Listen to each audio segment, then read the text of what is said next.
मुकदमे कोर्टों में धक्के खा रहे। यह चतुरता और अभिमान लेती है ये शिक्षा, इसलिए भगवान ने इसको टच नहीं होने दिया अपनी प्यारी आत्माओं तक।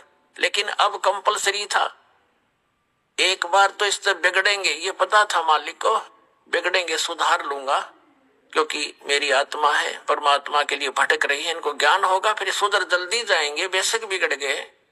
लेकिन ऐसे उपकरण बनवा दिए दाता ने, इंटरनेट के system, television system, projector system, ये मनुष्य की सोच नहीं हो सकती।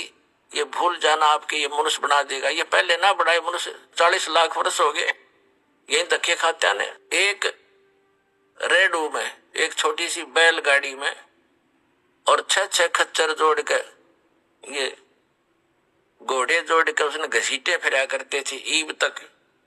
और अभी तक हमने देखा किसान परिवार में जन्म था दास का, कोई ऐसा औजार नहीं था जो फसल को ढंग से समय पर निकाल ले।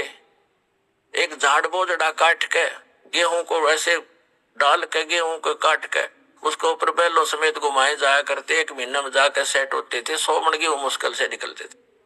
अरे 100 मन गेहूं काट दे घंटे में, कट कट कट कट वो मशीन चल पड़ी।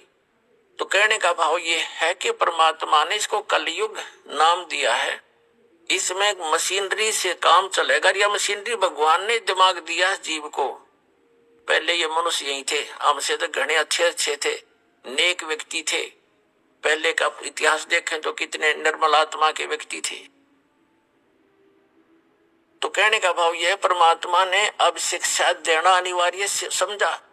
और अब शिक्षा पाकर कोई छोटी सी पोस्ट बनेगी, कोई IAS IPS, या कोई मंत्री MLA बन गया, या कोई जज बन गया। अब धरती तो रखी सबने, सुनते नहीं, अपने से बड़ा किसी समझते नहीं। और पुणात्माओं, इस ज्ञान, जब ये ज्ञान होगा प्राणी को, इसको अपनी औकात का पता चलता है, तू क्या है और क्या करने जा रहा है, किसके लिए कर रहा है। ये किसी को हानि भी करने जाता है, अपने सामर्थ्य का दुरुपयोग करने से पहले वो फिर बहुत सोचेगा। अब आप देख रहे हो छोटे से थोड़े बहुत किसी के पास पैसे हैं, बड़ी कोठी ले बना ली, बड़ी कार ले ली, और उनकी बहन बेटियां देखो कैसे एक बेहुदी औरतों की तरह कच्चे पर घूमती हैं बड़े शहरों में। उसको ये आजकल विकास मानते हैं। तो पुण्यात्माओं, ये विकास नहीं, ये नाश है इस मानव का। अब इसको परमात्मा ने ये इंटरनेट चलाए, घर बैठे भगवान अपने बच्चों को ज्ञान देगा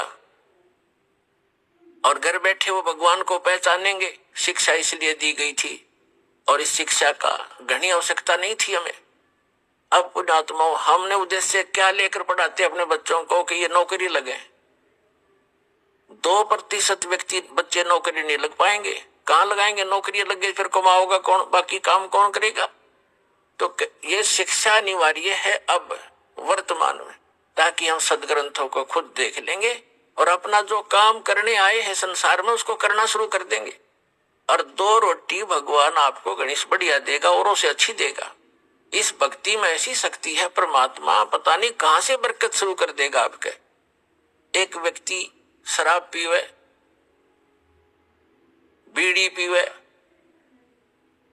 रोगी रहे, बीमारी से ग्रस्त रहता था और यूं कह रहा था जी 1-1 महीने के 5-5 हजार रुपए का खर्चा तो औषधियों का था पूरे परिवार का।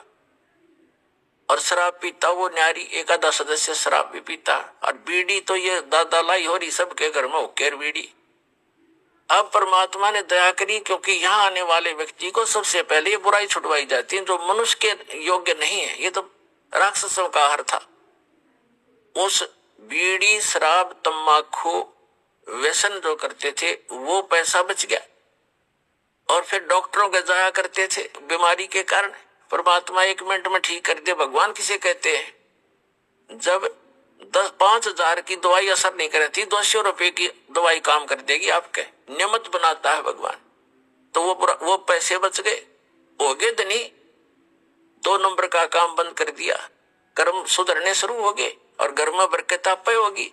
और फिर परमात्मा कहते हैं कल्पे कारण कौन है, कर सेवा निकाम और मन इच्छा फल देऊंगा जब पड़े मेरे ते काम।